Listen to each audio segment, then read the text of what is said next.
Buenas noches, licenciada y compañeros.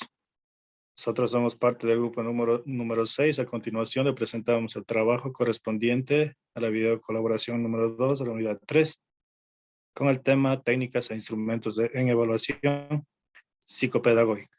La evaluación psicopedagógica requiere de técnicas e instrumentos que le permitan la recolección de la información, la misma que sea válida para poder dar respuestas positivas en el caso donde el profesional esté interviniendo.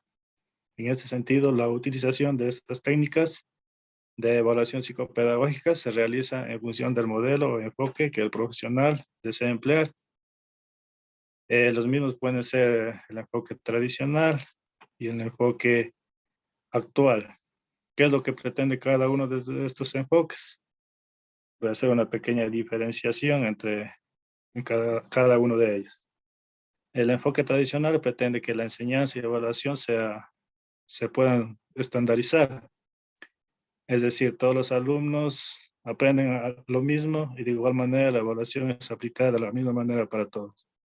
En cambio, dentro del enfoque actual, la enseñanza y la evaluación se diversifican de acuerdo a las cualidades, características individuales de cada estudiante.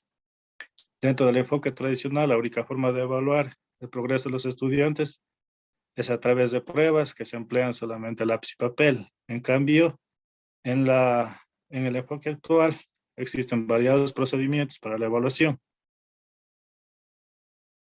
Dentro del enfoque tradicional también la evaluación está separada del currículo y también de la enseñanza. En cambio, en el enfoque actual, la evaluación ocurre en y a través del currículo en la práctica diaria del proceso educativo, que nos para identificar cómo avanza el proceso, también para identificar las posibles falencias en los estudiantes para poder dar la atención oportuna. También dentro del enfoque tradicional existe un cuerpo de conocimiento bien definido que los estudiantes dominen, es decir, se basa en la memorización de los aprendizajes. En cambio, en el enfoque actual, el fin principal de la educación no simplemente la reproducción, lo que le enseña el maestro, sino que aprender a aprender, es decir, la adquisición de aprendizajes significativos que permitan emplearlo en nuestra vida diaria. Dentro del enfoque tradicional también, para este enfoque lo importante es diseñar un procedimiento evaluativo con eficiencia. Dentro del mismo debe haber la corrección, la cuantificación de los resultados y también la aplicación. En cambio, en el enfoque actual, al diseñar un procedimiento evaluativo importan los beneficios que este da al estudiante, cómo aporta en beneficio de la adquisición del aprendizaje del estudiante. Siga, compañera, por favor. Según el autor Miguel en 1982, define la técnica como el procedimiento de actuación, el modo como se explica el procedimiento de metodología evaluadora. Aquí tenemos como es la exploración biológica. Aquí dentro de estas tenemos las pruebas clínicas y detección de anomalías.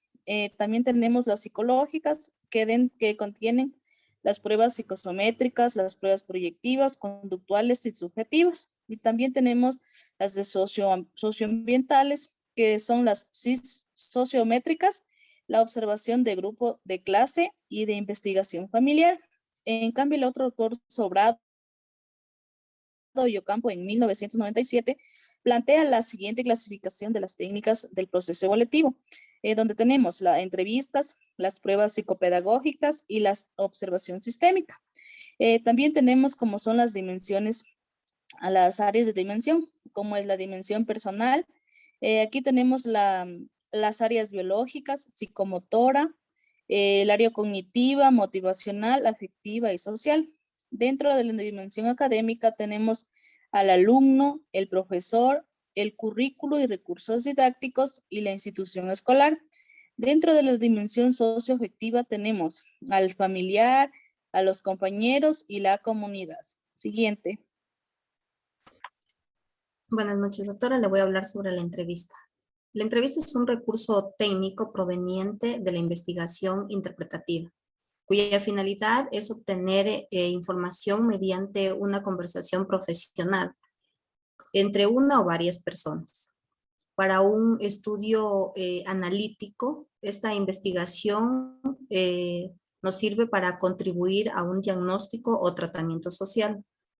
La entrevista posee un carácter preferentemente individual, holístico y flexible.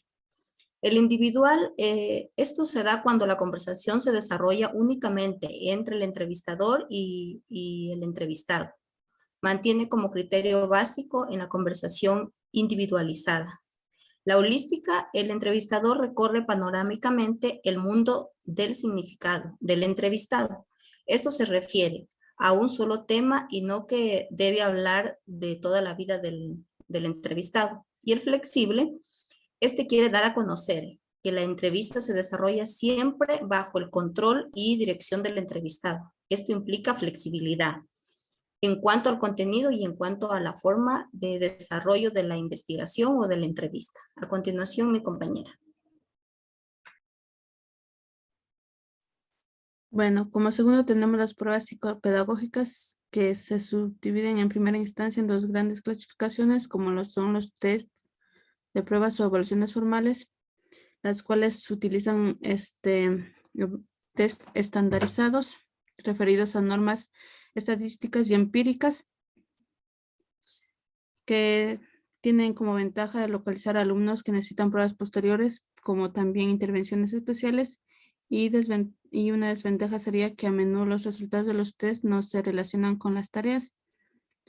Además están los test de pruebas o evaluaciones informales, que este es para obtener la información relacionada con la planificación psicopedagógica y educativa. El objetivo de estas evaluaciones es detectar las áreas del déficit.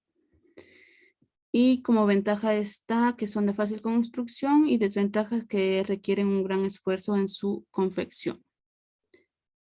Como la segunda clasificación de estas pruebas tenemos también las de aplicación individual, que se necesita de un solo sujeto para la sesión, y de la aplicación colectiva, que se requiere de varios sujetos en cada sesión. Gracias. Una tercera clasificación se refiere al tipo de respuesta que exigen los test. Aquí encontramos verbales, exigen respuestas verbales a las preguntas que se les formula al niño. También tenemos de papel y lápiz, manipulativas. Las respuestas han de darse a base de manipular materiales o objetos. Gráficos, aquí las respuestas han de darse a través de un dibujo o algo similar.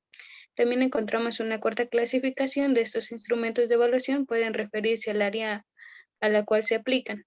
Encontramos de inteligencia general o factor G. Estas son individuales y colectivas, de base verbal o no verbal y mixtas. De actitudes diferenciadas, encontramos baterías de razonamiento, imaginación, actitudes perceptivas y de atención. También encontramos de personalidad y adaptación. Aquí se evalúa la conducta de una persona ante situaciones concretas, así como también los conflictos personales y emocionales. Y por último, las pedagógicas y de rendimiento. Aquí se evalúan los logros de los estudiantes. Aquí se encuentran también las baterías, pruebas de lectura, escritura, producción textual, ortografía, cálculo, entre otras. Continúe, compañera. Ya, como último tenemos la observación sistemática, la cual permite el conocimiento rápido de las necesidades y expectativas de los niños, su motivación, rasgos de personalidad y dificultades explícitas. Eso ha sido todo en cuanto a nuestra exposición. Gracias.